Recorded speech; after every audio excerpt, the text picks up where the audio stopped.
دوستو، آج کا یہ واقعہ ایک سچا واقعہ ہے جو سعودیہ کے ایک شیخ نے خود بیان کیا ہے۔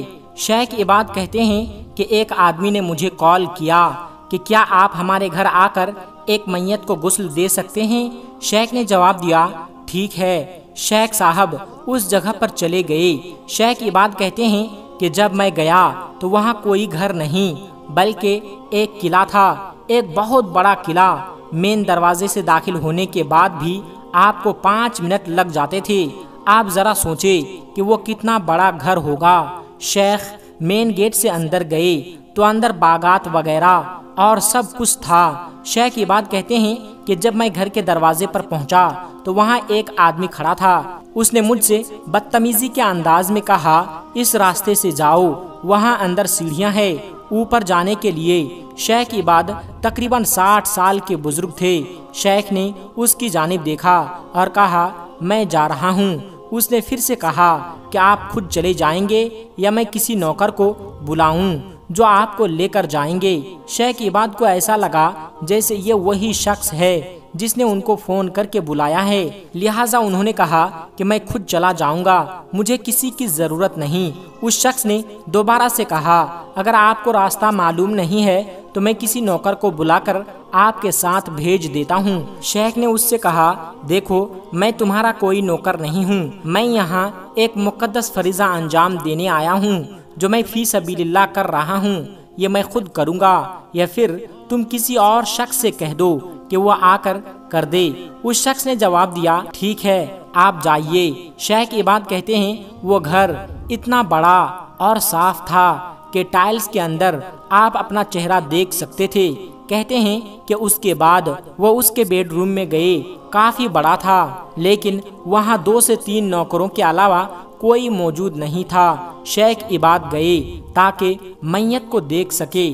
اس کا جسم ایک چادر سے ڈھکا ہوا تھا۔ جب شیخ عباد نے کپڑا ہٹایا تاکہ چہرہ دیکھ سکے تو انہوں نے دیکھا کہ میت کے کان اور ناک سے چینٹیاں نکل رہی تھی اور اس کی گردن پر چپکی ہوئی تھی، اور جب انہوں نے مزید کپڑا ہٹایا تو دیکھا کہ پورے جسم پر چھوٹی چھوٹی چینٹیاں موجود تھی۔ شیخ حیران رہ گئے۔ نیچے فرش پر دیکھا تو سب کچھ صاف تھا، نیچے کچھ نہیں تھا۔ پھر یہ چینٹیاں کہاں سے آ رہی تھی اور یہ چینٹیاں پورے جسم پر گھوم رہی تھی؟ شیخ عباد کہتے ہیں کہ میں نے کپڑا واپس ڈال دیا کہ میں یہ کیسے کروں گا۔ کہتے ہیں کہ میں نے ایک اور شیخ کو کال کیا، انہوں نے کہا مجھے تو فلاں مسئلہ ہے، میں تو نہیں آ سکتا۔ شیخ عباد نے ایک اور شخص کو کال کی تو اس نے کہا، شیخ عباد اگر آپ مجھ سے غسل کے مرویجہ طریقوں کے بارے میں پوچھیں گے تو میں بتا سکتا ہوں۔ اگر آپ سوال کریں گے ایک جلی ہوئی لاش کو کیسے غسل دیتے ہیں تو میں آپ کو جواب دے دوں گا۔ اگر آپ مجھ سے ٹکڑے ٹکڑے جسم کے غسل کے بارے میں پوچھیں گے تب بھی میں آپ کو بتا سکتا ہوں، لیکن میت کی جو حالت آپ مجھے بتا رہے ہیں ایسا تو کوئی کتاب میں درج نہیں ہے۔ آپ جو کرنا چاہتے ہیں کریں، میں کچھ نہیں کہہ سکتا۔ یعنی اس نے صاف ہاتھ کھڑے کر دیے، لیکن میں آپ کو کسی قسم کا مشورہ نہیں دے سکتا۔ اس نے صاف ہاتھ کھڑے کر لیے کہ میں آپ کو کسی قسم کا مشورہ نہیں دے سکتا۔ شیخ نے وہاں کھڑے نوکروں سے پوچھا کہ اس میت کی اولاد میں سے یہاں کون کون موجود ہیں؟ انہوں نے جواب دیا، کوئی بھی نہیں۔ شیخ عباد نے دریافت کیا کہ وہ شخص جو مجھے نیچے ملا وہ کون تھا؟ انہوں نے جواب دیا، کوئی نہیں، بس جانے والا۔ وہ آدمی اتنے بڑے گھر میں نوکروں کے ساتھ اکیلا رہ رہا تھا۔ شیخ عباد کہتے ہیں کہ اس کے بعد میں اس کمرے کے باتھ روم کی جانب گیا۔ مجھے اللہ کی جانب سے ہی خیالات آ رہے تھے، ورنہ میں نہیں جانتا تھا کہ کیا کروں۔ میں نے اس باتھ روم میں موجود ٹب کو پانی سے بھر دیا اور پھر نوکروں کی مدد سے اس میت کو ٹب میں رکھ دیا۔ یہ کرنے کے بعد اس میت کے جسم میں موجود چینٹیاں پانی کے اوپر تیرنے لگی۔ شیخ عباد نے یہ عمل کئی بار دہرایا تاکہ جسم سے لگی چینٹیاں صاف ہو جائیں۔ پھر انہوں نے میت کے جسم کا مسح کیا تو ساری چیٹیاں چلی گئی، مگر وہ حیران تھے کہ اتنے بڑے گھر میں جو صاف ستھرا ہے یہ چیٹیاں اس میت پر کیسے آ گئی؟ نہ ہی وہاں کوئی ایسا سوراخ موجود تھا جہاں سے چیٹیاں آ جاتی ہے۔ بہرحال انہوں نے میت کو پانی سے نکال کر دوبارہ بستر پر رکھا اور مرویجہ عام طریقے سے جسم پر مسح کرنے لگے، اس پر عطر وغیرہ لگایا جو عام طور پر لگایا جاتا ہے۔ انہوں نے کام مکمل کیا اور نیچے آئے اور جب جانے لگے تو دیکھا کہ اس کا بیٹا چل رہا ہے۔ انہوں نے اس سے کہا کہ میں نے آپ کے والد کو غسل دے دیا، اگر کچھ اور کرنا چاہتے ہیں میں وہ خدمت بھی سر انجام دے دیتا ہوں۔ بڑی سختی اور بدتمیزی کے ساتھ اس نوجوان نے کہا کہ وہ سامنے کمرہ ڈرائیور کے لیے ہیں، وہاں چلے جائیے اور کھانا کھا لیجئے۔ شیخ عباد حیران رہ گئے، یہ کیا طریقہ ہے؟ آخر کیا چل رہا ہے؟ اس طرح بات چیت کیوں کی جا رہی ہے؟ جب اس نے دوبارہ کہا وہ سامنے ڈرائیور کے کمرے ہیں، جاؤ اور کھانا کھا لو، شیخ عباد نے کہا کہ میں یہ سب کچھ اللہ کی رضا کی خاطر کر رہا ہوں، آپ سے کھانا یا پیسے نہیں مانگ رہا ہوں۔ شیخ عباد اس گھر سے نکل کر باہر روڈ پر کھڑے ہو گئے، کیونکہ جو ڈرائیور انہیں وہاں پر لے کر آیا تھا وہ اسی شخص کا ملازم تھا اور شیخ نہیں چاہتے تھے کہ وہ اس شخص سے مزید کوئی مدد لے۔ شیخ عباد وہاں پر کھڑے تھے تو اس بدتمیز انسان کا بیٹا اور مرحوم کا پوتا وہاں پر آیا جس کی عمر تقریباً 18 سال تھی۔ اس نے دیکھا کہ شیخ روڈ پر کھڑے ہیں تو وہ ان کے قریب آیا اور نرمی سے باتیں کرنے لگا کہ میں معافی چاہتا ہوں، اس حالت پر میں اپنی گاڑی لاتا ہوں اور آپ کو چھوڑ آتا ہوں۔ شیخ عباد کہتے ہیں کہ میرے منع کرنے کے باوجود وہ اپنی گاڑی لے کر آیا اور انہیں اپنی گاڑی کے اندر بیٹھا لیا۔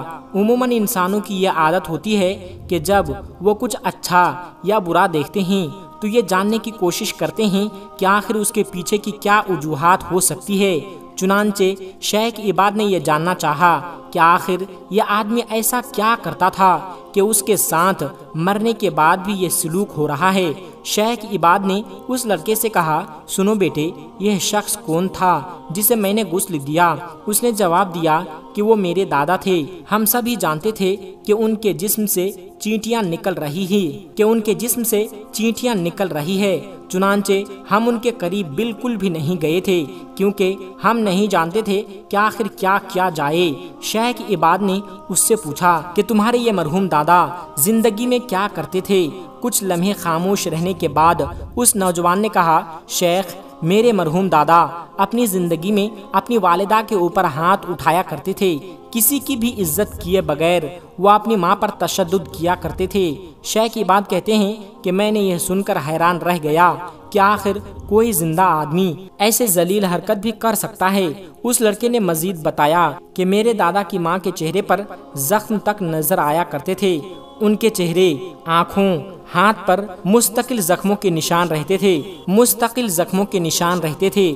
پھر وہ لڑکا بولا کہ میرے والد جو اس شخص کے بیٹے ہیں خود اپنی دادی کو پولیس اسٹیشن لے گئے تاکہ اس شخص کے خلاف پولیس رپورٹ درج کروائی جائے، اور جب بھی پولیس والے اس سے پوچھتے کہ کیا ہوا ہے تو وہ ہمیشہ یہ کہہ دیتی تھی کہ سیڑھیوں وغیرہ سے گر گئی تھی، اور اس ماں نے کبھی بھی اپنے بیٹے کے خلاف کوئی بات نہیں کی، حالانکہ یہ مار دھاڑ ہر ہفتے ہوا کرتی تھی اور پولیس یہ جان چکی تھی کہ اس گھر میں سب کچھ ہو رہا ہے، لیکن ماں اپنے بیٹے کے خلاف کچھ بھی نہیں بتانے سے انکار کر دیا کرتی تھی اور بیٹے اس کے خلاف کچھ نہیں کر سکتے تھے، اور جو شخص یہ حرکتیں کر رہا تھا وہ ان کا باپ تھا، لیکن قدرت یہ سب کچھ دیکھ رہی تھی۔ چنانچہ اس شخص کا انجام یہی ہوا کہ اس کی موت ہوئی تو نہ اس کا بیٹا، نہ اس کا پوتا اور نہ اس کے نوکر، حتیٰ کہ گھر کا کوئی بھی فرد اس کی مدد کرنے کے قابل نہ تھا، اور اس پر اللہ تبارک و تعالیٰ نے چیونٹیوں کا عذاب بھیجا۔